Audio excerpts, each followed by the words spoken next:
Shalom, família Binei Noa. Uma boa semana a todos, um excelente início de semana, Bezat Hashem, com a ajuda de Deus. Estamos chegando mais a uma aula, né, que é do nosso guia Binei Noa, e nós estamos agora na sétima aula, a origem da idolatria. Então, como foi que iniciou a idolatria, né? Aonde se propagou, né,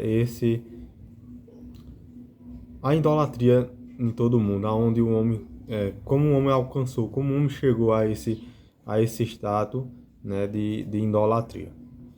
A idolatria é algo muito antigo, né? Tem uma origem muito antiga.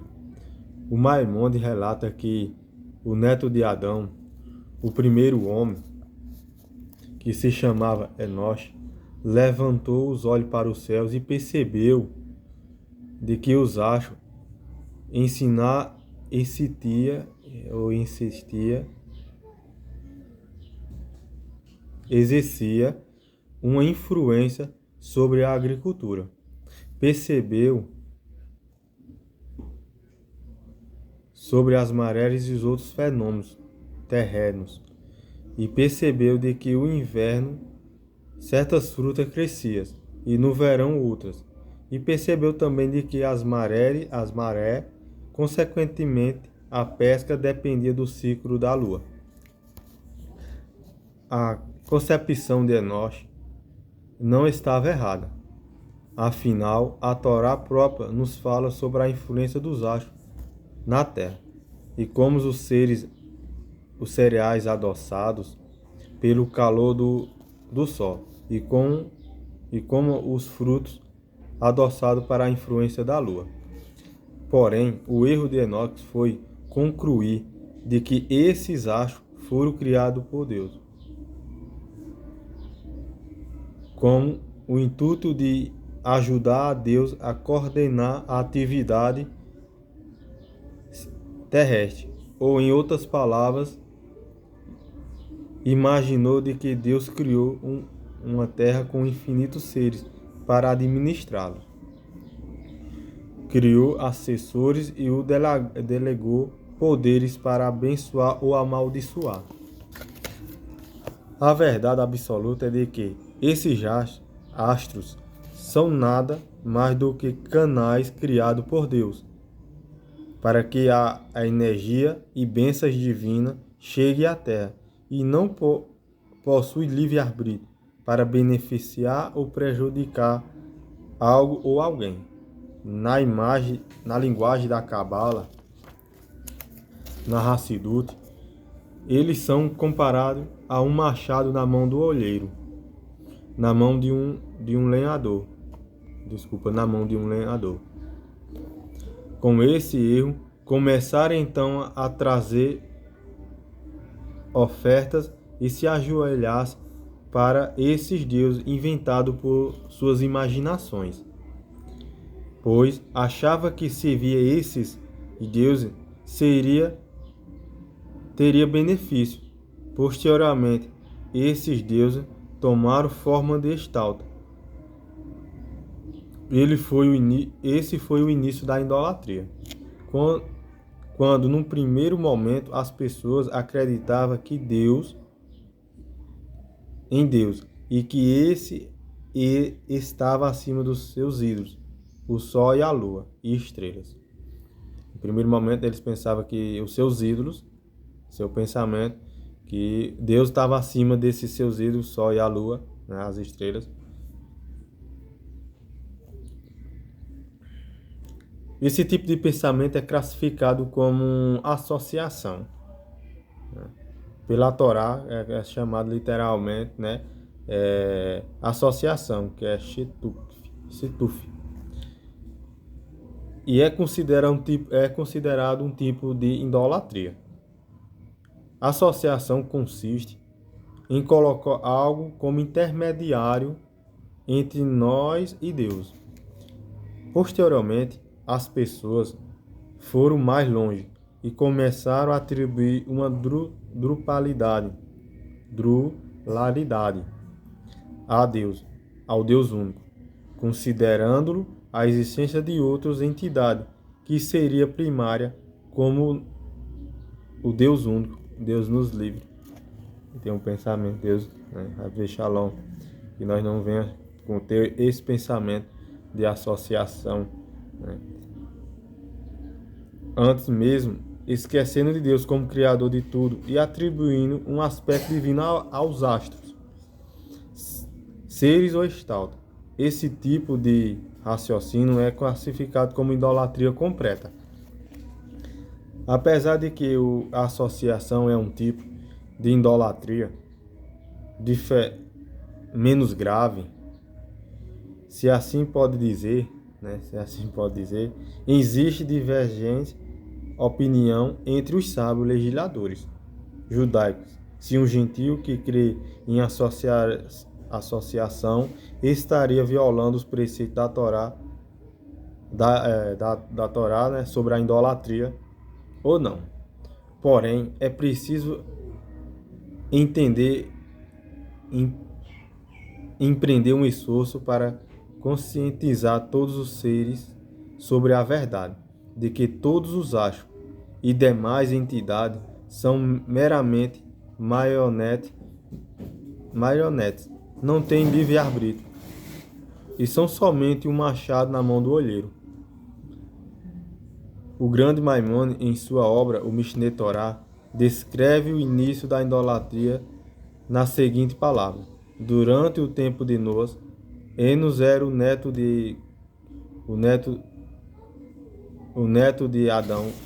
Isso está em Gênesis 4, versículo 26, e do 5 a versículo do 6 ao 11, a humanidade cometeu um grande erro, e os sábios daquela geração deram conselhos tolos.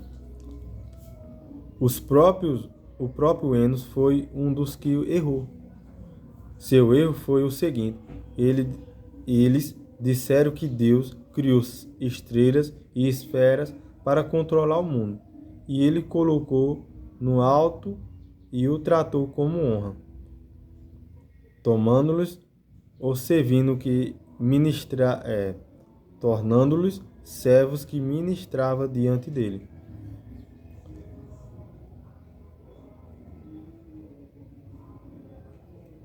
Por consequente, é apropriado louvá-lo e glorificá-lo e tratá-lo com honra. E eles entenderam que isso seria a vontade de Deus, né? Eles entenderam, né? E não é diferente, né? As pessoas, não, essa é a vontade de Deus, e a pessoa vai e começa a seguir ou fazer algo pensando que é a vontade de Deus. Isso é comum também hoje nos nossos dias. Bendito seja Ele. De que deveremos agradecer e honrar aquele que Ele agradeceu e honrou. Assim como um rei deseja que o servo que está diante dele deseje honrar, e de fato isso é uma expressão de honra para um rei. Isso é uma expressão de honra para o rei. Depois de conceber essa noção, eles começaram a construir templos para as estrelas, oferecer sacrifício a elas. Eles o elogiavam, glorificavam com palavras e prostravam-se diante delas, porque fazendo assim, eles, de acordo com a sua falsa concepção, cumpriam a vontade de Deus. Essa era a essência da adoração de falsos deuses. Essa era a lógica daqueles que o adoravam. E eles não afirmavam naquele momento de que não há outro Deus a não ser essas estrelas. Essa mensagem foi transmitida por Jeremias, que declarou, né, no capítulo 10, do versos 7 ao 8, que não temerá a ti, Rei das nações, porque é apropriado para o Senhor, entre todos os sábios das nações, e todos os seus reinos, não há ninguém como você. Ele tem uma noção tola, incerta. Eles concebe seu ensinamento vazio com madeiras. Isso é, todos sabem que só tu és Deus. O erro consiste em conceber esse pensamento tolo como sendo sua vontade. O fenômeno descrito pelo Maimônides não pertence literalmente ao passado, embora atualmente a inclinação para estrelas e astros não seja muito comum. A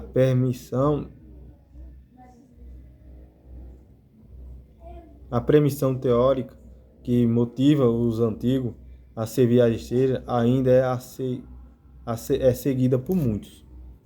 Hoje não é comum encontrar pessoas que corrompam seu serviço a Deus na expectativa de receber benefícios materiais.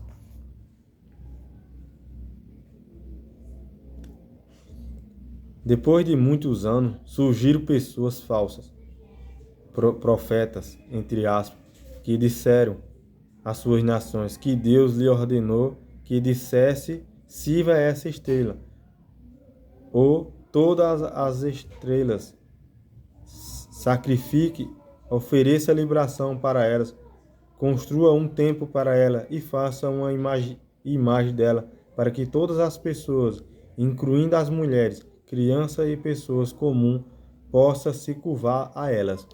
Os falsos profetas relatam ao povo a forma na imagem das estrelas específicas, alegando que isso foi revelado a ele em uma visão profética. Dessa maneira, a pessoa começa a fazer imagem nos templos e debaixo das árvores e no torno da montanha e colinas. As pessoas se reuniram e se curvaram diante delas. Os falsos profetas disseram: essa imagem é a fonte para sua bênção, ou, caso não o sirva, para suas aflições. E é apropriado servi-lo e temê-lo. Seus sacerdotes disseram: esse serviço permitirá que você se multiplique e seja bem-sucedido. Faça isso e isso, ou faça isso ou aquilo. Subsequentemente, outros enganadores surgiram e declararam que uma estrela, esfera ou anjo específico lhe falaram, e ele ordenaram: sirva-me assim, e então propagou um modo de cultos, dizendo-lhe: faça isso ou não faça isso. Assim, essa prática se espalharam pelo mundo.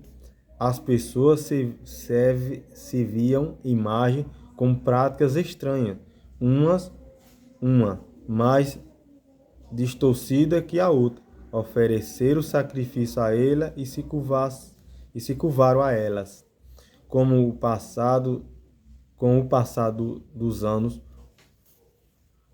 o nome glorioso e maravilhoso de Deus foi esquecido por toda a população. Não havia mais parte deles. Não fazia mais parte deles. Sua fala ou pensamento ele não mais conhecia. Assim, todas as pessoas comuns, as mulheres e crianças, só conseguiam imaginar a imagem de madeiras ou pedras é o templo de pedra para os quais foram ensinados desde a infância para se curvar, servir e jurar em seu nome. Os sábios que havia entre eles como seus sacerdotes pensavam que não há outro Deus senão as estrelas e esferas que são representadas pelas imagens escolhidas. O Criador eterno não era conhecido ou conhecido por mais ninguém no mundo, como a percepção de alguns indivíduos, por exemplo, a de Enoch, Metusalém, Noé e Sem e Hebe. O mundo continuou dessa maneira até que o pilar do mundo, o patriarca Abraão, nasceu. Depois que esse homem poderoso foi desmamado, ele começou a pesquisar e refletir. Embora ele fosse uma criança, ele começou a pensar insensatamente,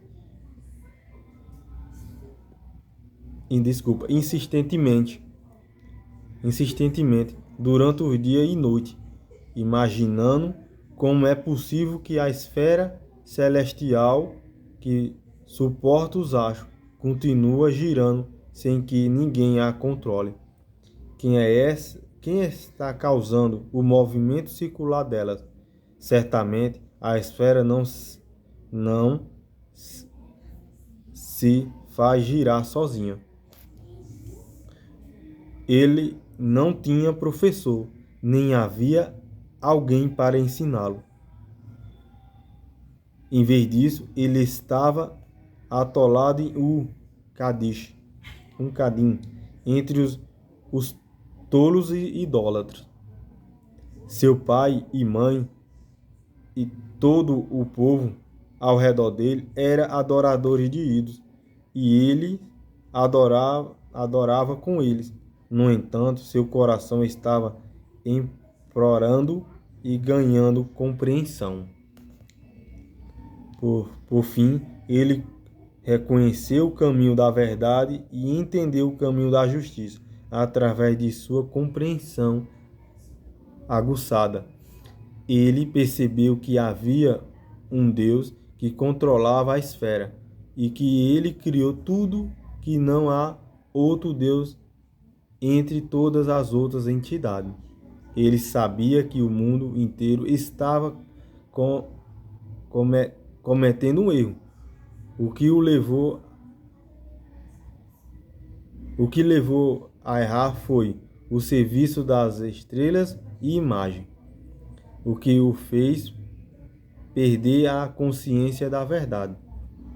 Abraão tinha 40 anos quando se tornou consciente do seu Criador.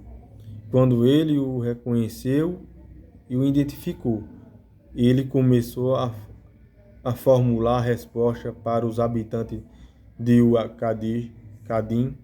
Cadim e debatendo com eles, dizendo-lhe que não estava seguindo o caminho apropriado. Ele quebrou seus ilhos e começou a ensinar ao povo que é apropriado servir apenas ao Deus do mundo. Para ele somente é apropriado curvar-se, sacrificar e oferecer libações, para que o povo das futuras gerações reconheça. Por outro lado, é apropriado destruir e quebrar todas as imagens, para que todas as pessoas não se importem com elas, como aquelas pessoas que achavam que não havia outros deuses além dessas imagens. Quando ele os superou com a força de seus argumentos, o rei desejou matá-lo. Então Abraão vai ali e ele começa a ensinar.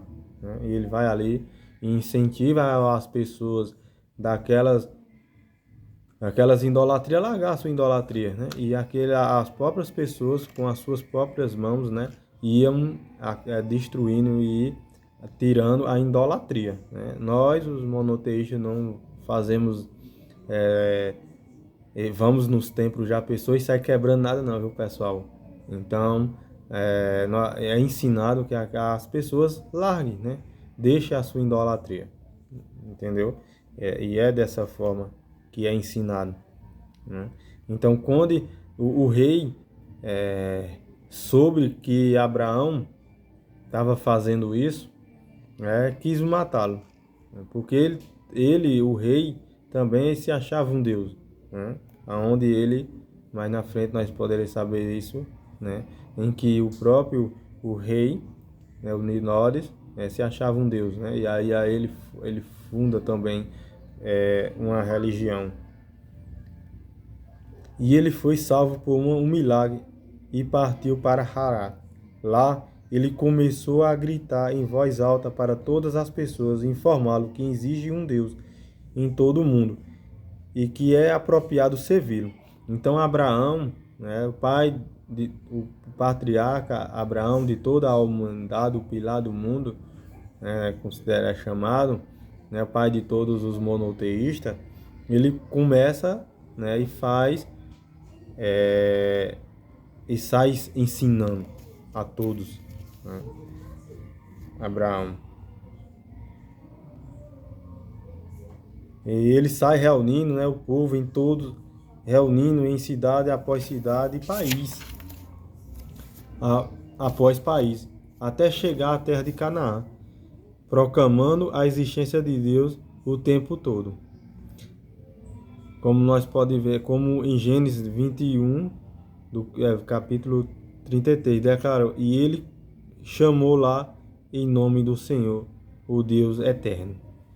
Quando as pessoas se reuniram em torno dele e perguntavam sobre sua declaração, ele a explicava a cada um delas, de acordo com o entendimento delas. Entendeu? Esse é o ensinamento do monoteísmo. Quando as pessoas se aproximavam dele, e ele ali saía ensinando de acordo com o entendimento daquela pessoa. Até que ele se voltasse para o caminho da verdade. Em uma última análise, milhares e milhares de se reuniam em torno dele. Esses são os homens da casa de Abraão.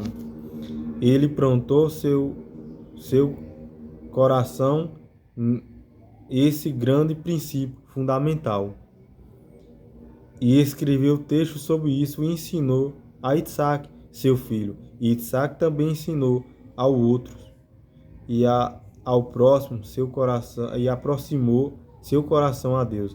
E ele também ensinou a Jacob, que é Jacó, e nomeou como professor.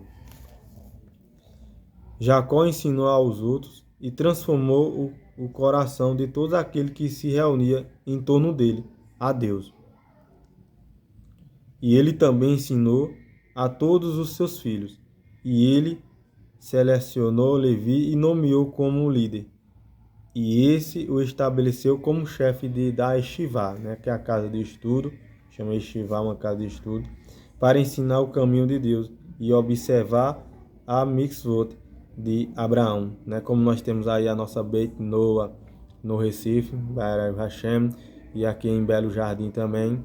Então você que deseja aí conhecer o nosso movimento Bnei Noa, nós temos aí no Recife, em Pernambuco, na capital, né, uma sede agora, Bnei Noa Brasil, Be'er Hashem, que é a nossa Yeshivá, a nossa casa de estudo, com a permissão do Criador, nós alcançamos essa bênção. Juntos somos mais fortes. Iaco ordenou aos seus filhos que a liderança não se afastasse dos descendentes de Levi, para que os ensinamentos não fossem esquecidos. Esse conhecimento progrediu e reuniu forças entre os descendentes de Iaco e aqueles que se reuniram em torno dele, até que se tornou uma nação dentro de um que conhecia a Deus. No entanto, durante o longo estadia dos judeus no Egito, eles aprenderam com os atos dos egípcios e começaram a adorar as estrelas como eles fizeram, com exceções da tribo de Levi, que se apegava a mitzvah dos patriarcas. A tribo de Levi nunca serviu falsos deuses. Dentro de pouco tempo, o princípio fundamental que Abraão havia plantado teria sido quase erradicado, e os descendentes de Jacó teriam retornado ao erro do mundo e à sua desonestidade. Por causa do amor de Deus por nós, e para manter o juramento que fez Abraão, nosso patriarca, ele trouxe Moshe, nosso mestre, o mestre de todos os professores, de todos os profetas, e enviou-lo para redimir os judeus. Depois que Moisés, nosso mestre, profetizou e Deus escolheu Israel como sua herança, ele coroou com mitzvah e o informou-lo sobre um caminho para servi-lo, ensinando o julgamento e a penalidade descrita para aqueles que adorem ídolos todo aquele que daquele que deveria desviar dele.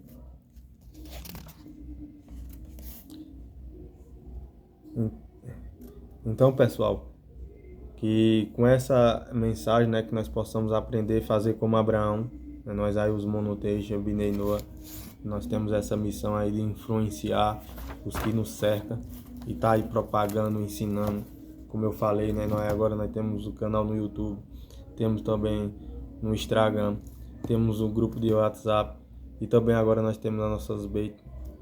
O movimento Bnei Noah, né, tem beitas espalhadas em todo o Brasil, Baruch Hashem, com vários e vários emissários. E aí fica o convite para todos vocês estar conhecendo aí um centro Bnei Noah na sua localidade. Então que como Abraão que ensinou e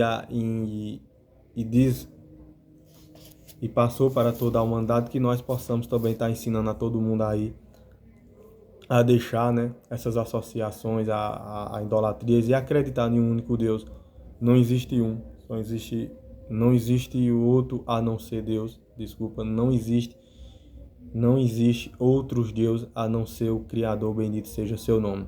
Então, pessoal, vamos proclamar aí o monoteísmo para toda a humanidade, para que Mashiach se revele já e o mundo seja reedificado. Então, até a próxima.